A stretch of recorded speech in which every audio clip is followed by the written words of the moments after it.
Assalamualaikum warahmatullahi wabarakatuh.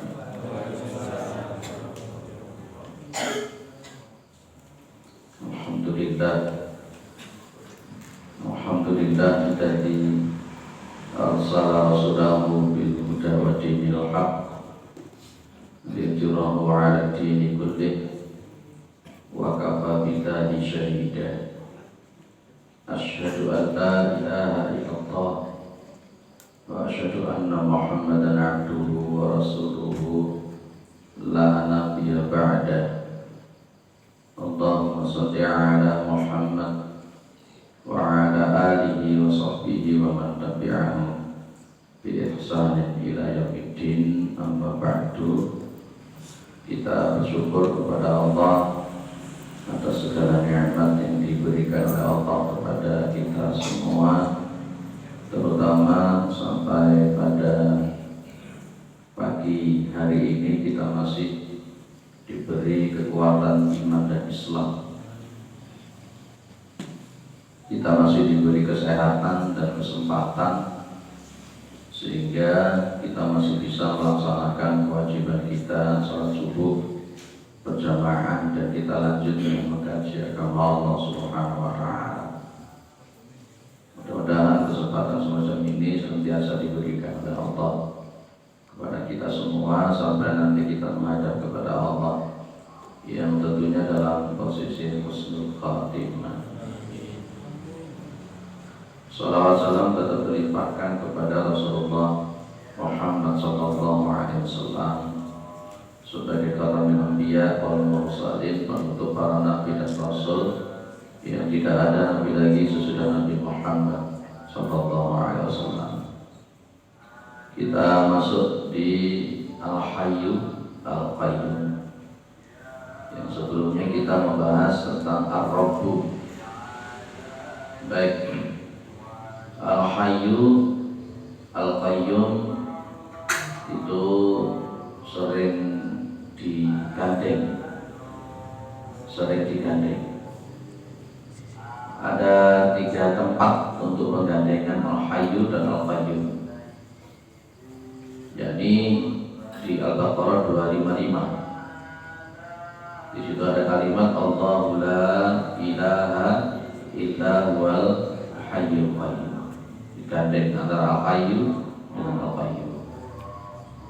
Kemudian ada di Ali Imran itu ayat 1 sampai ayat 2, itu juga digandeng Al-Hayyu Al-Qayyum. Juga ada di surat Toha ayat 111. Nabi Muhammad SAW di antara riwayat yang ada, riwayat yang sahih, beliau itu kalau ada sesuatu yang menurut beliau itu cukup berat, maka beliau itu suka berzikir dengan Ya Hayyu Ya Qayyum bi rahmatika astaghfir. Hadis tentang Ya Hayyu Ya Qayyum bi rahmatika astaghfir itu sahih. Yang hadis yang tentang Rasulullah Muhammad SAW berzikir, berdoa dengan Ya Hayyu Ya Qayyum itu hadisnya sahih. Nah, bisa kita mengamalkan tentang itu, tentang Ya Hayyu Ya Qayyum bi rahmatika astaghfir. Ya Hayyu Ya Qayyum atau Al-Hayyu Al-Qayyum itu Nabi menyebut dengan Ismul A'dham. Ya, disebut dengan Ismul A'dham. Ini riwayatnya. Ya Hayyu Ya Qayyum bi rahmatika astaghfir. Nanti di bawah dan nanti kita ketemu ya. Baik, Al-Hayyu ataupun Al-Qayyum itu termasuk sifat lazim, sifat lazimah yang dimiliki oleh Allah Subhanahu wa taala. Apa sifat lazimah itu, Bapak Ibu? Ya, sifat lazimah itu berarti yang memang sifat itu harus ada pada diri Allah Subhanahu wa taala. Kalau Asy'ariyah itu menyebut dengan sifat wajib. Ya, orang-orang Asy'ariyah menyebut dengan sifat wajib. Ya, sifat wajib itu berarti memang sifat yang memang harus ada pada diri Allah Subhanahu wa taala. Maka di sini disebutkan wa ismuhu tabaraka wa ta'ala al-hayyu fihi itsbatul hayati sifatan lillah. Sifatan lillah itu yang kita sebut dengan sifat lazimah. Jadi asma Allah al-hayyu itu di dalamnya ada itsbatul hayati. Itsbatul hayati itu berarti penetapan adanya kehidupan. Tidak mungkin toh layono jenenge Tuhan iso mati, tidak mungkin. Apalagi ada Tuhan yang bisa dibunuh. Itu menjadi logika yang tidak benar.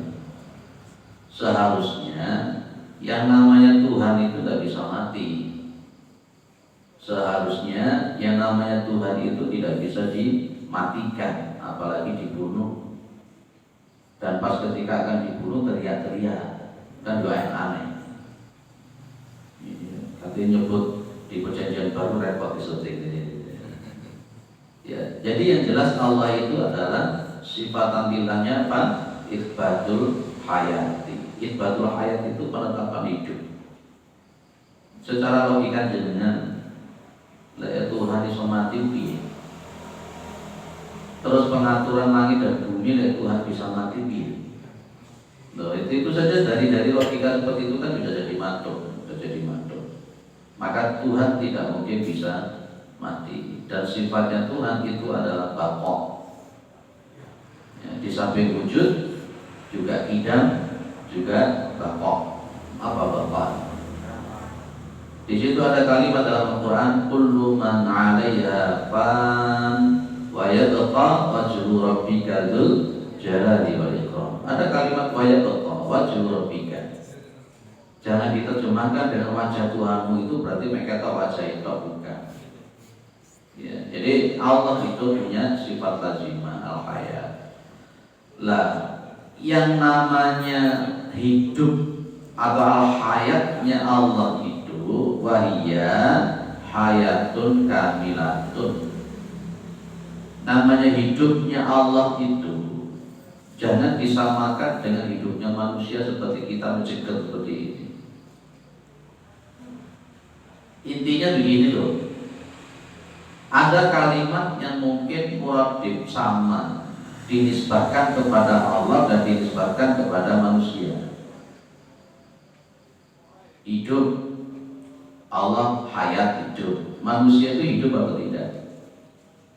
Nah, bedakan antara hidup yang ditempelkan kepada Allah dengan hidup yang ditempelkan kepada manusia.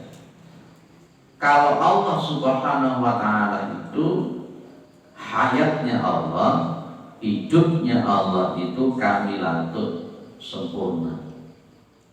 Tidak ada cacat di dalam kehidupan yang dinisbatkan kepada Allah. Sementara kehidupan yang dinisbatkan kepada makhluk tidak akan pernah sempurna. Ibu, suami jenengan sempurna atau tidak? Bapak, istri jenengan sempurna atau tidak? Tidak. Jujur kan ya? Jujur. Jadi tidak ada satu kesempurnaan di dunia ini. Yang sempurna itu cuma Allah. Kehidupan itu tidak ada yang sempurna. Maka jenengan tidak akan pernah mendapatkan suatu kesempurnaan di dunia. Jenengan menuntut istri jenengan untuk menjadi sesuatu yang sempurna, tidak akan bisa, karena dia tetap khuliqal insanu dha'ifa. Manusia itu diciptakan lemah. Jenengan sang istri menuntut sang suami untuk sempurna, tidak akan bisa. Tidak akan bisa. Kesempurnaan itu miliknya Allah. Maka disebut wahiyya hayatun kamilatun. Ya, namanya dunia pasti ada plus, ada minus. Sudah pasti itu sudah. Ada orang yang mungkin plus di dalam satu sisi, maka dia tidak plus dalam satu sisi. Itulah hidup. Ada orang punya kelebihan dalam satu sisi, akan ada orang yang kekurangan di dalam satu sisi. Maka hidup itu ya sujud ba'duhum ba'dun, saling kuat menguatkan. Saya mungkin ngisi kajian agama, tapi kalau saya disuruh untuk matematika, nol, tidak bisa apa-apa matematika. Kalau kuliah dulu, kalau belajar statistik mesti kabur. Ya, mulai sejak SMP saya itu alergi dengan matematika. Ya, makanya kalau diminta sama jamaah, Ustaz isi bab ngitung waris ya, angkat tangan saya. Angkat tangan. Itu masing-masing punya kelebihan banyak keterangan. Maka dengan konteks yang semacam ini tidak boleh. Namanya manusia itu adikan-adigung itu tidak boleh. Sok sempurna itu tidak boleh. Itu tidak boleh. Karena masing-masing orang akan punya kelebihan dan kekurangan. Lihat ya. Maka kemudian di antara kesempurnaan Allah Subhanahu wa taala di sini, laisat masbuqatun bi'adamin. Allah itu tidak didahului dengan ketiadaan. Allah itu tidak didahului dengan ketiadaan. Kalau kita itu dari tidak ada menjadi ada, dan nanti kita itu akan dibangkitkan dari ada menjadi ada. Tapi itu tidak berlaku untuk Allah. Karena sifatnya Allah adalah tidak dahulu. Jenengan tidak usah berpikir Allah itu diciptakan karo sapa, itu tidak boleh. Sudah, tidak usah berpikir tentang zatnya Allah, karena Allah itu laisat masbuqatun bi adam. Allah itu tidak didahului dari sesuatu yang tidak ada. Terus tidak usah mikir Gusti Allah. Karena setan itu sendiri seringkali memberikan was-was kita dalam sholat. Siapa yang menciptakan Allah? Begitu saja. Kalau dalam akidah Kristen dia menunggu kita paham. Beda dengan akidah kita. Baik. Maka wala yauhikuha zawalun wa fanaun. Tidak mungkin la yauhikuha tidak yauhiku itu lahiko itu bisa mempunyai makna meliputi, terliputi, mengena. Artinya apa? Sifat hayatnya Allah itu tidak mungkin disentuh. Ya, sifat hayatnya Allah, sifat hidupnya Allah itu tidak akan tersentuh oleh apa? Zawalun wa fanaun. Zawal itu ya hilang, fanaun itu ya rusak. Di dalam surah Al-Baqarah 255 itu jelas. Allah la ilaha illa huwal hayyul qayyum la ta'khudhuhu sinatun wa la naum. Wong Gusti Allah itu sinatun ngantuk ora. Naum tidur yo ndak. Piye kira-kira Gusti Allah mau turu raya-raya saja ngono. Jangan pernah berpikir bahwa Allah itu pernah ngantuk dan pernah tidur. Ya kalau jenengan ngantuk tidur. Ya, maka Allah pun juga tidak zawal, Allah pun juga tidak fana. Allah tidak akan pernah habis, Allah tidak akan pernah rusak, Allah tidak akan pernah hilang. Makanya tadi saya bilang, tidak mungkin kalau ada Tuhan itu bisa mati. Wala ya'tariha naqsun wa aibun. Ya'tari itu terkontaminasi. Allah itu tidak akan mungkin terkontaminasi, terdapat pada diri Allah itu naqsun, kekurangan, wa aibun dan cacat. Allah tidak akan mungkin tercela. Allah itu tidak mungkin ada kekurangannya. Itu Allah. Tidak mungkin Allah itu ada aibnya. Maka ini yang kita sebut dengan sempurna. Kalau ada nyanyiannya Andra and the Backbone namanya ya benar ya, bandnya itu namanya betul bukan? Yang judul nyanyiannya Sempurna. Saya dulu senang mendengar lagu itu karena lagi jatuh cinta. Tapi setelah dipikir secara tauhid, itu kok lagu ini kok munafik. Iya benar Pak. Dulu, sekarang enggak. Ada yang masih suka mendengarkan lagu itu. Apa-apaan itu bunyi sempurna, memuji-muji wanita dengan kesempurnaan model galak itu. Suatu saat ada sayembara, ada lantai 1, lantai 2, lantai 3, lantai 4. Isinya adalah wanita-wanita. Di lantai pertama wanitanya seperti ini. Lantai kedua wanitanya nanti seperti begitu dia masuk saja. Ditunjukkan di lantai pertama wanita yang kedua seperti ini. Wah, lebih bagus ini, naik ke atas.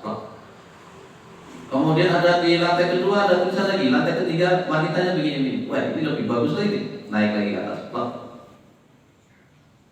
Ditunjukkan lagi nanti lantai keempat, naik ke atas. Tidak ada apa-apa. Karena namanya kesempurnaan tidak akan ada di dunia, dan jadikan ngotot kepada apa tidak akan pernah ketemu. Ada sing wayu tapi males diake. Ono sing buanten tapi muring-muringnya dan sebagainya. Tidak akan pernah sempurna. Yang sempurna cuma jalan. Kalau untuk manusia yang disebut dengan insan kamil itu hanya Rasulullah Muhammad SAW. Wis tirono situ sifat Kanjeng Nabi siji tak bocori. Kanjeng Nabi itu di rumah tangga tidak pernah satu kali pun muring-muring kepada istri-istrinya. Nabi itu tidak pernah marah-marah sama istri. 20 tahun lebih itu yang namanya Anas bin Malik tinggal di tempatnya Nabi. Rasulullah tidak pernah mendengar Rasulullah berkata-kata kasar kepada istrinya. Satu kali saya tidak pernah. Kalau umpamanya Ibu Aisyah itu tidak masa ditanya sama Nabi, ya Aisyah ada makanan atau tidak ya Aisyah? Mafi ya Rasulullah, tidak ada ya Rasulullah. Apa kata Nabi? Fa inni shaimun. Bislah aku tak kosong. Nabi suami jenengan pripun?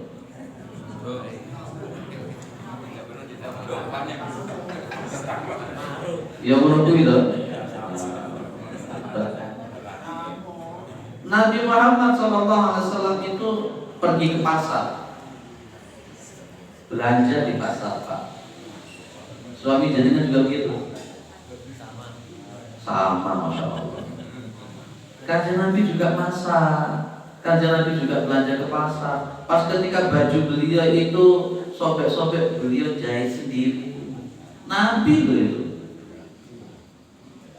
insan kamil. Sudahlah, kita kalau bandingkan sama Nabi itu pasti akan baina samai wasumur, antara langit dengan sumur.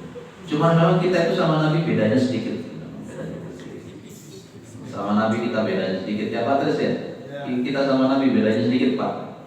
Nabi Muhammad itu memang sedikit ngomongnya. Kalau kita ini memang sedikit-sedikit ngomong gitu. Kalau Nabi Muhammad itu sedikit makannya. Kalau kita ini sedikit-sedikit makan.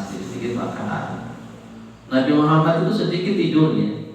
Kita ini sedikit-sedikit tidur. Memang kita itu beda sedikit sama Nabi. Insya Allah. Ya. Jadi yang sempurna, maha sempurna itu adalah Allah Subhanahu wa Ta'ala. Baik. Maka ibu yang dimuliakan oleh Allah Subhanahu wa Ta'ala, termasuk di sini ketika Allah itu dikatakan sebagai Al-Hayyu yang maha hidup, dan ketika dikatakan bahwa Allah itu sempurna di dalam hidup, maka hidupnya Allah, hayatnya Allah itu hayatun tastalzimu kamala sifati subhanahu min ilmihi wa sam'ihi wa basarihi wa qudratihi wa iradatihi wa rahmatihi. Ini kesempurnaannya Allah. Jadi hidup yang melazimkan kepada kesempurnaan sifat. Oh, kesempurnaan sifat. Sempurna sifatnya Allah, tidak ada yang cacat dan tidak ada yang kurang. Terus apa lagi? Min ilmihi, Pak. Ilmunya Allah itu sempurna. Nanti kita akan bahas al-alimu. Kita akan membahas al-alimu. ono semut hitam ditaruh di atas batu yang warnanya hitam di malam yang gelap gulita, yang batu tersebut ditaruh di tengah-tengah padang pasir. Allah Maha tahu itu. Sampai bisikan hati itu Allah juga tahu. Alimum bidzati sudur. Itulah kesempurnaan ilmu. Sementara kita ini ilmunya tidak akan pernah sempurna. Sepakat ya Pak? Kita ini ilmunya tidak akan pernah sempurna. Ketika ada orang-orang itu yang sok-sokan dengan ilmunya, wah ini jadi tidak paham ya. Makanya di dalam kitab Hilyatul Thalibil Ilmi, sudah dibahas belum kitab itu? Belum ya? Di dalam kitab Hilyatul Thalibil Ilmi, ilmu itu ada 3 tangga Bapak. Ilmu itu ada 3 tangga. Kita paham ini. Kalau yang disebut dengan al-ilmu salah satu asbarin, ilmu itu ada 3 tangga. Orang itu kalau masuk pada tangga yang pertama, ya, kalau orang itu pada posisi tangga yang pertama berkenaan dengan masalah ilmu, takabbar, sombong. Biasanya si tas semangat boleh ilmu menunggu. Si belajar karate sabuk putih sembarang kali terpilih. Ya itu memang. Sehingga kalau ada orang itu dengan ilmunya dia itu sombong, maka sebenarnya orang ini masih di tataran yang paling bawah. Tataran paling bawah. Ini biasanya si tata semangat ngaji. Si baru ngerti seayat rong ayat, sehadis rong hadis itu sok-sokan indahnya terus. Itu baru pada tingkatan yang pertama. Kemudian kalau orang itu sudah masuk asbar yang nomor 2, tawadu. Berarti orang itu kalau sudah punya ilmu, kok kemudian dia itu semakin tawadu, berarti sudah dia sampai pada level yang kedua. Jadi kan sudah masuk level yang berapa? Rumongso paling bener, rumongso paling pinter, sok-sokan senengani ngelok nih uang, sok-sokan senengani ngenyek uang. Posisi yang ketiga, asbar yang ketiga dalam kitab Hilyatul Thalibil Ilmi itu, posisi yang nomor 3, ini puncaknya orang itu. Ketika dia itu sudah merasakan bahwa dia itu memang tidak ngerti apa-apa. Semakin ilmunya tinggi, dia akan semakin paham bahwa dirinya tidak ngerti apa-apa. Itu berarti orang kalau sudah sampai seperti itu, berarti dia itu sudah sampai pada level yang nomor 3. Karena kalau jenengan amati ilmu yang disebutkan oleh Nabi itu, ketika tangan kita masukkan ke lautan, kita keluarkan ini, yang netes itulah ilmu kita. Walau anna fil ardi min syajaratin aqlamun yamudduhu min ba'dihi sab'atu abhurin ma nafidat kalimatullah. Itu kan benar kan ayat itu surat Luqman. Andai kata namanya apa nih? Pena-pena itu dibuat dari pohon-pohon. Semua pohon-pohon yang di bumi ini dijadikan pena. Sementara 7 samudra, sab'atu abhurin, 7 samudra itu digunakan untuk tinta. Mana fidat kalimatullah? Tidak akan pernah habis itu kalimatnya Allah. Kita ngaji di sini sudah berapa tahun? Berapa tahun saya di sini? Luar biasa, sudah banyak tahun. Tapi kira-kira berapa persen sudah kita pahami? Itulah yang dikatakan wa ma utitum minal ilmi illa qalila. Tidaklah kalian itu diberikan ilmu kecuali sedikit. Yang sempurna ilmu itu cuma Gusti Allah. Kalau jenengan itu suka baca kitab, mulai dari kitab yang terkecil, kemudian menengah sampai besar, jenengan akan semakin paham bahwa jenengan tidak akan mengerti apa-apa. Sekali-kali kalau kita baca kitab itu, lihat footnote-nya di bawah. Di footnote-nya di bawah itu akan diberikan referensi dan halamannya. Ternyata kita akan semakin paham kalau kita tidak ngerti apa-apa. Kumpulkan buku sampai 1 rak, 2 rak, 3 rak belum cukup. Itulah yang namanya ilmu. Maka di sini Allah itu sempurna dari sisi ilmu. Allah hidup, maka sempurna ilmunya. Sementara kita ini hidup tidak sempurna ilmunya. Itu loh Pak, kita itu.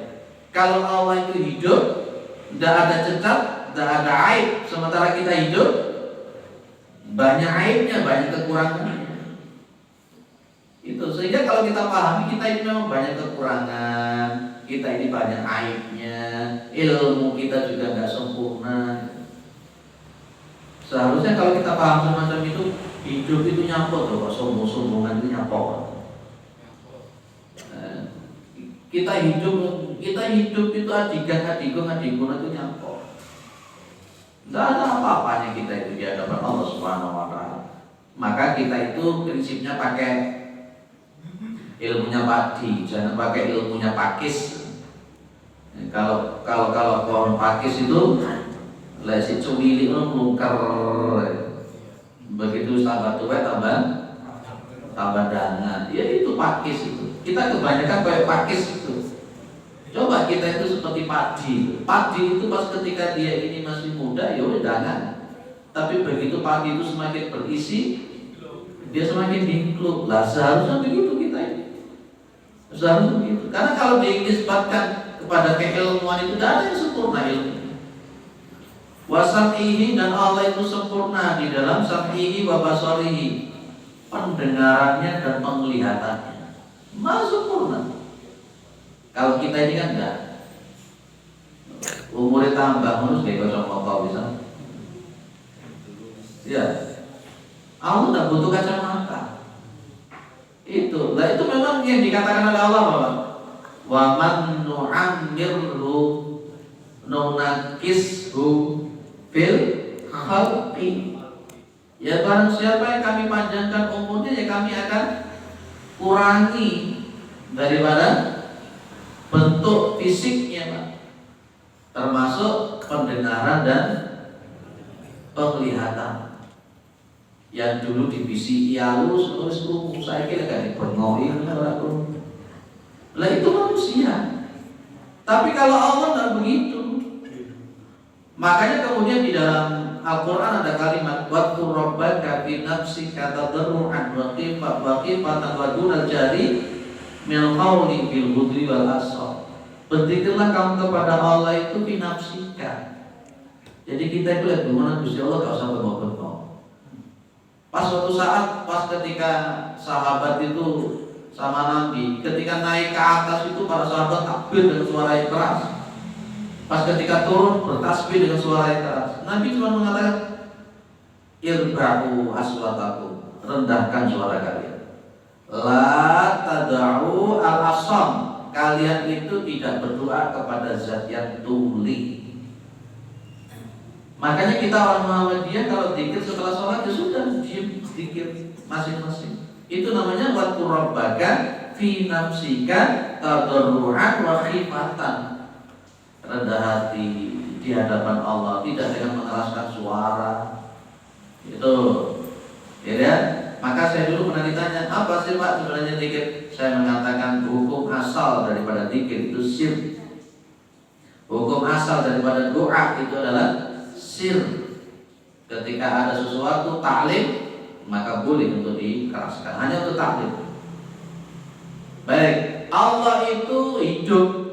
Hidupnya Allah adalah sempurna wa qudrati, sempurna di dalam kekuasaannya. Tidak mungkin kalau Tuhan kok gak punya kuasa apapun. Makanya saya itu sampai hari ini tidak masuk sampai hari ini. Ketika diakui sebagai Tuhan, kalau bisa disalib itu kan juga saya berpikir. Saya mikir apa ini? Dan ternyata seperti Yahya Waloni terang-terangan itu menggugat gitu. Ibu Irna Handono terang-terangan gugat. Ustadz Zuma, Ustadz Kainat menggugat terang-terangan itu, dan sering melakukan perdebatan-perdebatan. Karena nggak masuk secara logika itu Pak, nggak masuk. Masa ada Tuhan bisa dikuasai, ada Tuhan bisa dibinasakan, dan sebagainya dan sebagainya. Pada zaman dimuliakan oleh Allah Subhanahu wa Ta'ala, dan Allah itu hidupnya sempurna dalam irodah. Apa irodah itu Pak? Kehendak. Maka kehendaknya Allah itu kalau masih bisa diintervensi oleh manusia, berarti tidak sempurna. Betul Pak? Allah itu kehendaknya tidak bisa diintervensi. Apa intervensi? Tidak bisa dipengaruhi. Kalau kehendaknya Allah itu bisa dipengaruhi oleh manusia, berarti tidak sempurna itu, Pak. Makanya sering kali saya mengatakan ayat Innallaha la yughayyiru ma biqaumin hatta yughayyiru ma bi anfusihim. Ya, sesungguhnya Allah Subhanahu wa taala itu tidak akan merubah keadaan suatu kaum sebelum kaum itu merubah dirinya sendiri. Jadi kan amati ayat itu menunjukkan bahwa iradanya Allah itu diintervensi oleh manusia ada. Di situ ada kalimat hatta yughayyiru ma bi anfusihim, sampai manusia itu merubah dirinya mereka sendiri. Seolah-olah kan tekstualnya kelihatannya kalau iradanya Allah itu diintervensi oleh iradanya manusia. Tidak mungkin kita memahami begitu. Tauhid kita di mana letaknya di situ? Ternyata kalimat hatta yughayyiru ma bi anfusihim, sehingga mereka kaum itu merubah dirinya sendiri, itu isyarat menunjukkan bahwa ikhtiar itu wajib. Itu saja kita paham. Tapi kalau kesempurnaan iradah tidak akan mungkin bisa diintervensi. Maka di dalam Al-Quran dikatakan fa'alul lima yurid. Allah itu berhak melakukan apapun yang diinginkan. Jenengan berdoa sifatnya bukan memaksa. Jelas? Jenengan itu kalau berdoa itu jaluk, bukan memaksa. Kadang-kadang kita itu memintanya itu memaksa. Tapi yang aneh kita ini kalau diminta sama Allah untuk melakukan suatu perintah seringkali kolor-kolor.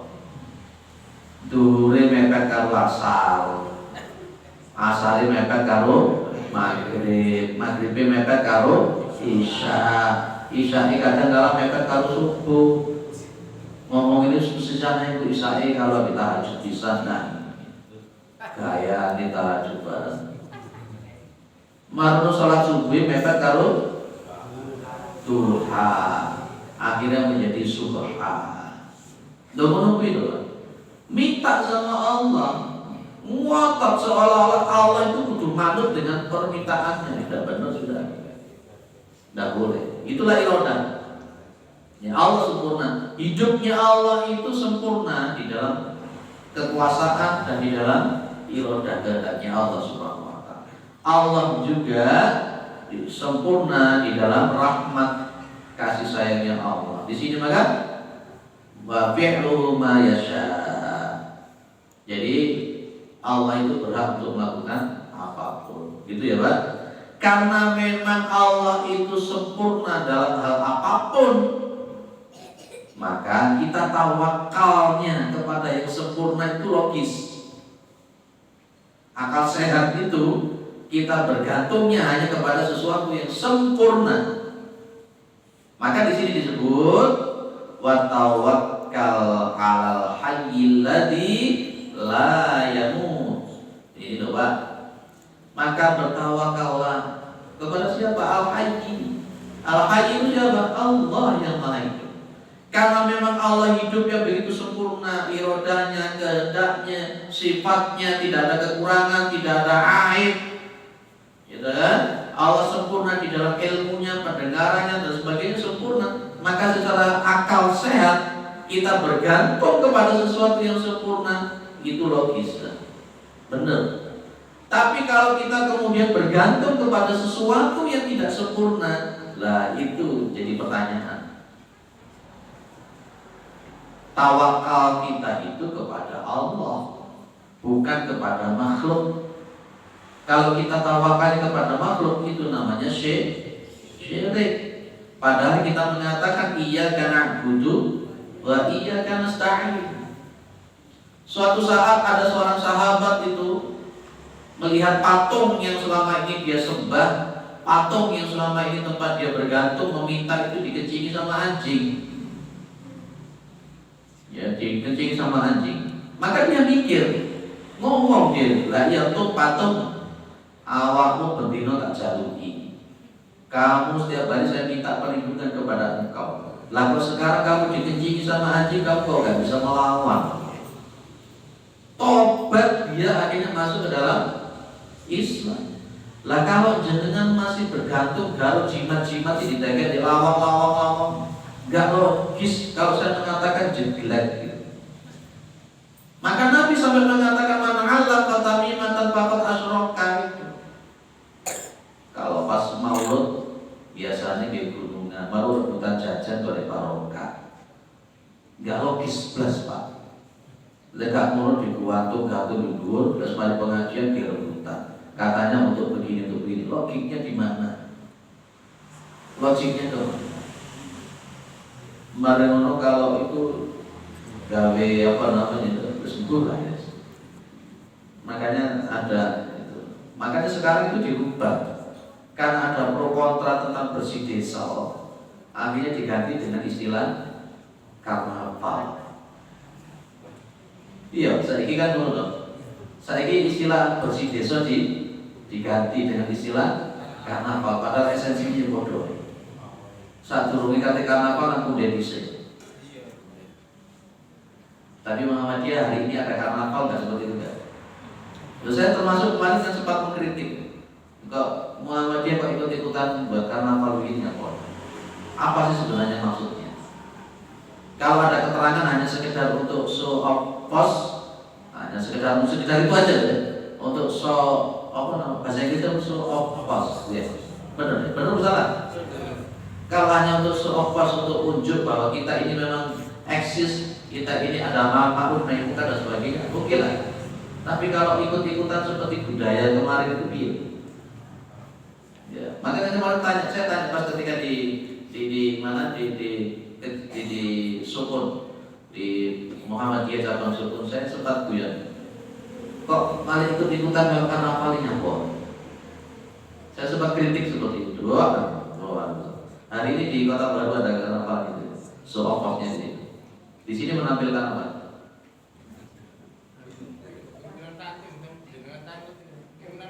Oh, ranting ya. Oh, dan itu tampilkan. Kalau di Sukun dibagi, kamu yang bagian budaya, kamu bagian agama, bagian ya wes lah. Baik, terus doa. Lanjut, ada yang didiskusikan dulu? Monggo. Mohon maaf sebelum start untuk Asmaul Husna ini yang sudah kami terima di pos khidmat di Duktur itu, artinya Asmaul Husna itu ada 99. Kalau kita yang mengatakan sebenarnya lebih dari 99. Kemudian yang pertama itu bukan Al-Malik. Nah, bagaimana kita mau menjelaskan bahwa Asmaul Husna itu tidak hanya 99 atau lebih, dan yang pertama bukan Al-Malik. Kenapa? Karena kalau kita nanti tidak punya dasar untuk menjelaskan ke mereka, kita nanti dituduh yang enggak ada. Ya, kita dituduh nanti aliran Wahabi, aliran ini dan itu tidak dituduh aliran Syiah. Kenapa? Karena seperti itu riskan kan untuk menyampaikan seperti itu, padahal itu sudah dipush di mana-mana gitu, bahwa sudah jamak diketahui oleh umum bahwa Asmaul Husna itu adalah 99. Dan yang pertama adalah Al-Malik, bukan Allah gitu. Baik, justru yang pertama bukan Al-Malik. Justru kalau di 99 itu yang pertama bukan Al-Malik tapi Ar-Rahman. Ar-Rahman, Ar-Rahim, Al-Malik, Al-Qudus, As-Salam, Al-Mu'min, Al-Mu'aimin, Al-Aziz, Al-Jabbar, Al-Mutakabbir dan seterusnya. Justru kalau di hadis itu adalah Ar-Rahman. Asma itu artinya apa, Bro? Asma itu kan artinya nama-nama. Al-Husna itu adalah nama-nama Allah yang indah. Di dalam Al-Quran kalau kita itu hitung akan jauh lebih daripada 99. Lah kenapa di dalam hadis itu dicantumkan 99? Setidak-tidaknya 99 itu yang kita ketahui. Ya 99 itu mewakili daripada nama-nama yang lain. Ya, maka sebenarnya kan kalau menurut Syekh Muhsin Al-Badr, Asma wa Husna itu kan sebenarnya cuma kembali kepada 3. Ya, kembali dari kembalinya kepada 3 hal itu. Ya, jadi apa namanya? Itu salah satu riwayat saja tentang 99 itu. Salah satu riwayat saja teman. Dan Asmaul Husna ini tidak ada hubungannya dengan Wahabi atau bukan Wahabi. Tapi yang namanya Asmaul Husna ini hubungannya dengan Al-Quran dan Sunnah Nabi Muhammad SAW. Maka di sini kata-kata nama, ya, asma itu di dalam Al-Quran Allah menamakan dirinya itu banyak sekali. Nah, memang yang wajib kita ketahui itu yang 99. Masa kita orang Islam tidak paham dengan 99? Yang wajib kita pahami yang 99. Masih banyak nama-nama yang perlu kita pahami lagi. Maka saya memang sengaja untuk memakai kitab ini, Fikih Asmaul Husna. Ada nama-nama yang tidak tersebut di dalam 99.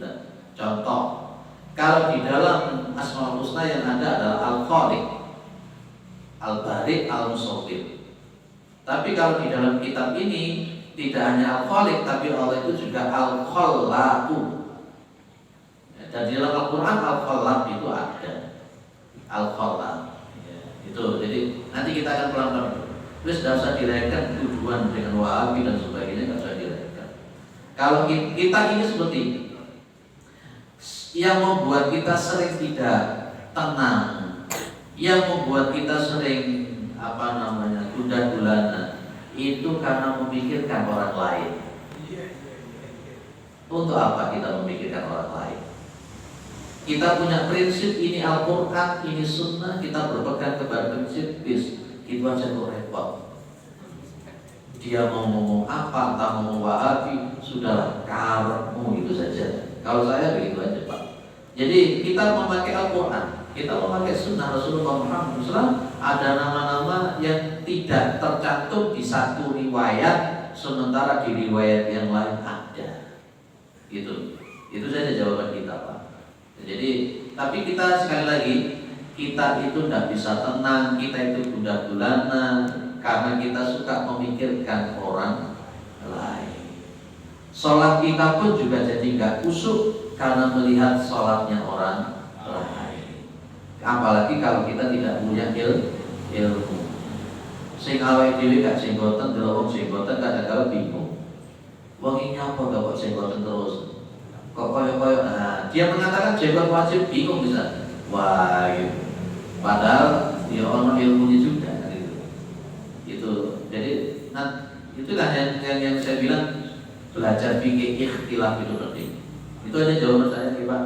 Jadi lebih dari 99 kalau di dalam kitab ini. Kita nanti habiskan, kita katakan yang lebih dari 99. Yang tidak ada nama yang kita sudah bahas, Ilahun sama Rabbun. Baik. Ada lagi? Monggo Pak.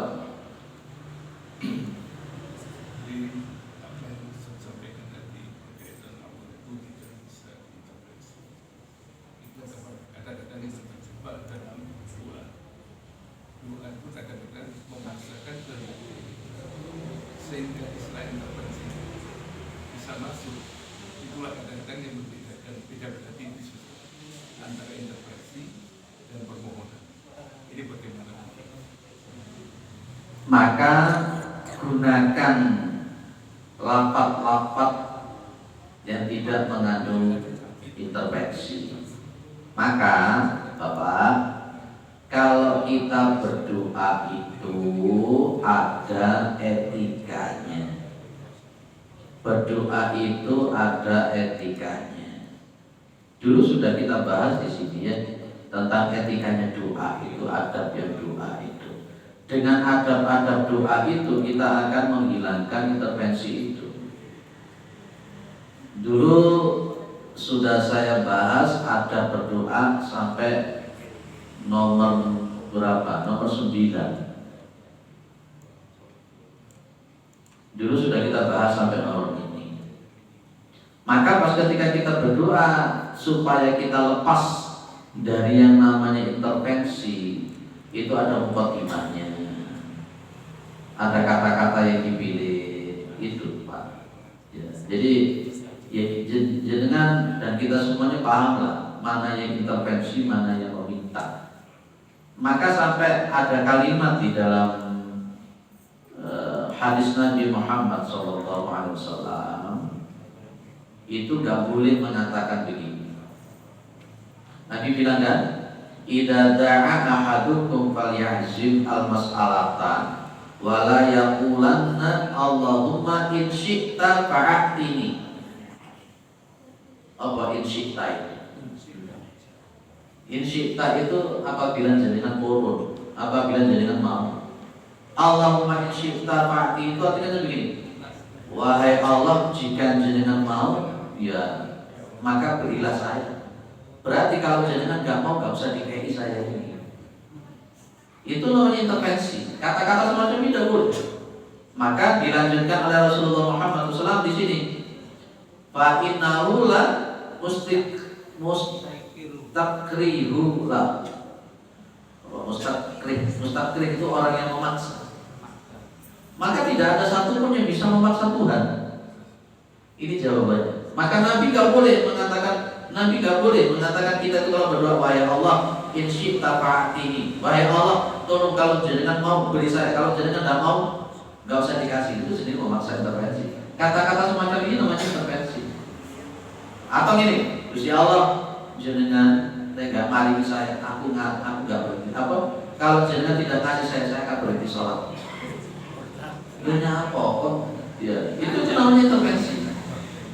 Kalau hari ini saya dagang, saya tidak untung, saya berhenti sholat. Wah, ini kurang ajar deh.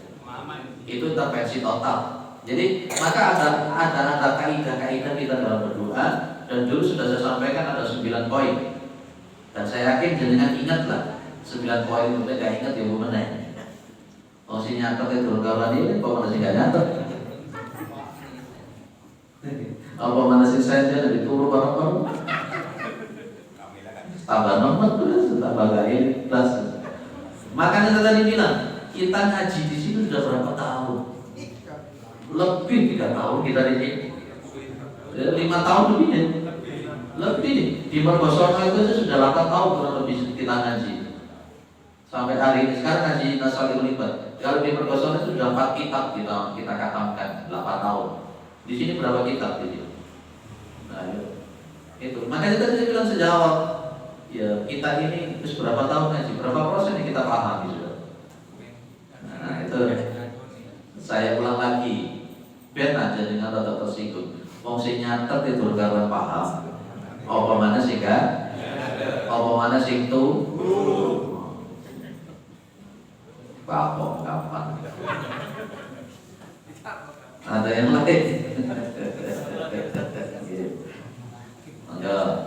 Begini Ustaz, setelah kita mengetahui Asmaul Husna, benarkan dalam doa dipakai salah satu atau berapa ketika kita punya tujuan. Misalnya kita menginginkan anak-anak kita ini lembut hatinya, kemudian kita berdoa dijalani beberapa kali. Itu permohonan apakah intervensi? Bagaimana? Di dalam Al-Quran, di dalam hadis, di dalam bahasa Arab itu ada istilah munada. Munada. Mungkin yang jenengan pernah belajar bahasa Arab mesti kenal itu apa itu munada. Bedakan kalimat munada dengan tanpa munada. Kalau saya ada namanya Pak Agus, saya mengatakan Agus, aku jaluk. Dengan pakai munada, saya mengatakan ya Agus. Apa bedanya? Sudah berbeda total. Iya, beda total. Ketika ada si Fulan, kita langsung Fulan, jaluklah. Dengan kita mengatakan ya Fulan, nah itu sudah beda Pak. Makanya ketika jenengan pas ketika zikir latif, jenengan gak mengatakan latif, tapi jenengan ya latif itu sudah sesuatu yang berbeda. Itulah munada dalam bahasa Arab itu beda. Jenengan minta sama Allah ya Rahman, ya Rahim, itu beda. Dengan kamu ngomong ya Rahman, beda. Gitu ya Pak. Sama antara ada anak jenengan datang kepada jenengan, jenengan namanya Agus, anak jenengan langsung ngomong, Gus Agus jangan duit Gus. Dengan anak jenengan bilang, Pak, kan beda Bapak sama Agus tadi. Bapak, kula nyuwun Pak, lho beda dengan Gus Agus jangan duit Gus. Beda itu. Maka memang bahasa itu penting. Ya, bahasa tatanan bahasa grammar itu juga penting. Dalam bahasa Arab itu ada tatanan grammar itu. Ya, kalau bahasa Inggris grammar namanya apa ya?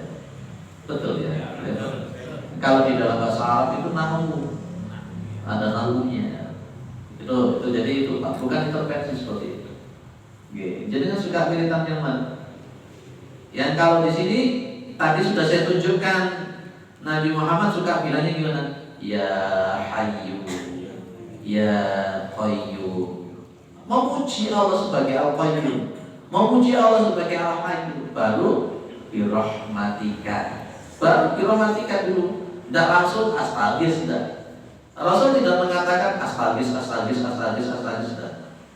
Tapi dimukadimai. Makanya tadi saya bilang, kalau kita berdoa ada mukadimah. Di sini mukadimahnya dulu yang paling pertama. Masih ingat nggak mukadimah yang saya sampaikan di sini? Kalau berdoa itu ada mukadimahnya. Sama seperti jenengan ini kalau nyilih utang nang wong mukadimahnya boleh.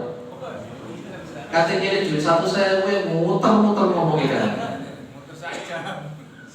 Ya, dong ini ada mukadimahnya. Di poin yang pertama kalau kita berdoa ada mukadimahnya. Di antara mukadimahnya di sini, at-tanaqu 'ala Allah ta'ala qabla du'a'i wassalatu 'ala Nabi sallallahu alaihi wasallam. Itu mukadimah. Maka Nabi pas ketika berdoa memakai ya Hayyu ya Qayyum, beliau tidak langsung Al-Qayyum dah. Beliau pakai apa? Ya Hayyu ya Qayyum. Ditambahi dengan apa? Birahmatika, dengan rahmat-Mu wahai Allah, astaghfir, saya minta pertolongan. Wirid yang lain dibuang saja, pakai saja yang ya Hayyu ya Qayyum birahmatika astaghfir, dan itu untuk keseluruhan permintaan. Itu yang kita sebut dengan ismul a'dham. Sementara wirid dengan ya latif apalagi kemudian disebut pakai 100 kali, 1000 kali, 4000 kali. Dan ada tuntunannya untuk 4000 kali, 1000 kali. Yang dituntutkan oleh Rasulullah itu ya Hayyu ya Qayyum itu. Coba saya lihatkan lagi. Ya Hayyu ya Qayyum itu untuk segala permasalahan. Ya Hayyu ya Qayyum birahmatika astaghis itu adalah untuk semua permasalahan. Jangan buka nanti di ya Hayyu ya Qayyum di halaman berapa? Tak tahu nih. Namanya tadi apa? Ismul A'dham. Karena kita mengucapkan ya Hayyu ya Qayyum itu sudah masuk kepada segala kesempurnaan, masuk dalam segala kesempurnaan. Ini loh Pak, diantaranya di sini nih.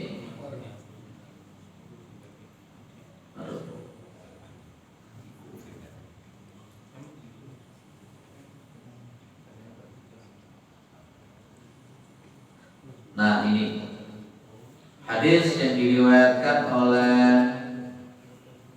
siapa ini?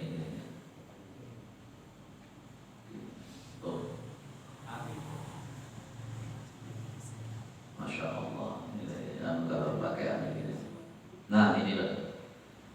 Karena Nabi Sallallahu Alaihi Wasallam idza qarrabahu amrun, apa qarraba? Kurobun itu kan artinya kesulitan. Jadi kalau kalimatnya idza qarrabahu amrun, jika ada sesuatu permasalahan, perkara yang menyulitkan, perkara yang memang ya menurut pandangan Nabi sebagai seorang nabi, sebagai seorang manusia itu bono ruwete, bono angele, maka Nabi mengatakan ya Hayyu ya Qayyum birahmatika astaghfir. Pakai saja yang ini, pakai aja yang ini, jangan sebanyak-banyaknya. Langsung dari jawab Nabi Muhammad Sallallahu Alaihi Wasallam. Lihat ya Pak. Ada yang sudah mengamalkan yang ayat ini birahmatika astaghis. Itu bukannya milik, itu bukan milik NU, bukan milik NU itu bukan. Biasanya paling sering menggunakan ini teman-teman NU. Orang-orang Muhammadiyah yang nggak ngerti hadisnya itu, wah punya pokok ya hadisnya ada. Ya itu bukan miliknya orang NU Pak, itu miliknya Rasulullah Muhammad SAW. Pakai saja yang ya qayyim birahmatika astaghis.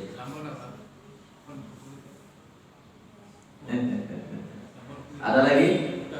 Bu? Ibu? Ada? Kira-kira bapaknya rumput itu baca lagi dia. Kira-kira anaknya rumput dibaca lagi dia.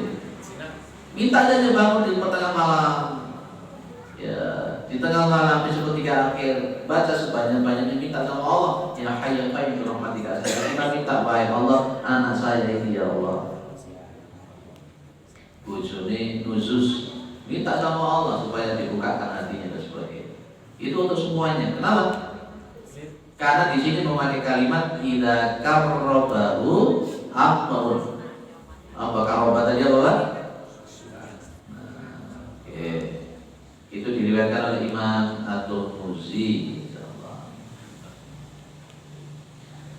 Cukup? Wis mari ya? Enggak sampai jam 09.00. Mau karnaval, jadi mau karnaval. Jadi apa jadi kan? Monggo lah kita ramaikan di sana. Kalau di kabupaten miladnya besok tanggal 26 ditaruh di sekolah saya itu, mudah PP juga itu. Ada ceramah termasuk peresmian gedungnya sekalian. Dan tahu siapa yang nantinya diambil dari PP. Mudah-mudahan bermanfaat. Mudah-mudahan kita ngaji Asmaul Husna ini adalah untuk menguatkan akidah, menguatkan tauhid dan semakin yakin kepada Allah Subhanahu wa taala. Dan saya mengatakan Asmaul Husna bukan hanya untuk buat wiridan tok, tapi Asmaul Husna harus dipahami. Wiridan tok sampai tasbih pedot, tapi gak paham dengan Asmaul Husna. Terus buat apa? Ya dan buat apa? Wis ilmunya ya Hayyu ya Qayyum dipraktekkan. Insyaallah. Ya Hayyu Qayyum birahmatika. Insyaallah di pertemuan bulan depan kita akan bahas tentang Al-Qayyumnya. Yang tadi kita bahas Al-Hayyunya. Insyaallah di pertemuan akan datang kita bahas Al-Qayyumnya. Padahal yang bahas Al-Hayyu itu suwe negara. Ini kapan katanya kita lihat? Berapa tahun lagi kita kata Asmaul Husna. Tapi tidak apa-apa, yang terpenting bukan masalah katamnya, tapi yang terpenting adalah masalah paham dan bisa kita amalkan, dan kemudian kita berubah menjadi yang lebih baik. Dan mudah-mudahan kita meninggalnya posisinya husnul khatimah. Amin. Subhanakallahumma wa bihamdika asyhadu an la ilaha illa anta astaghfiruka wa atubu ilaik. Assalamualaikum warahmatullahi wabarakatuh. Waalaikumsalam warahmatullahi wabarakatuh.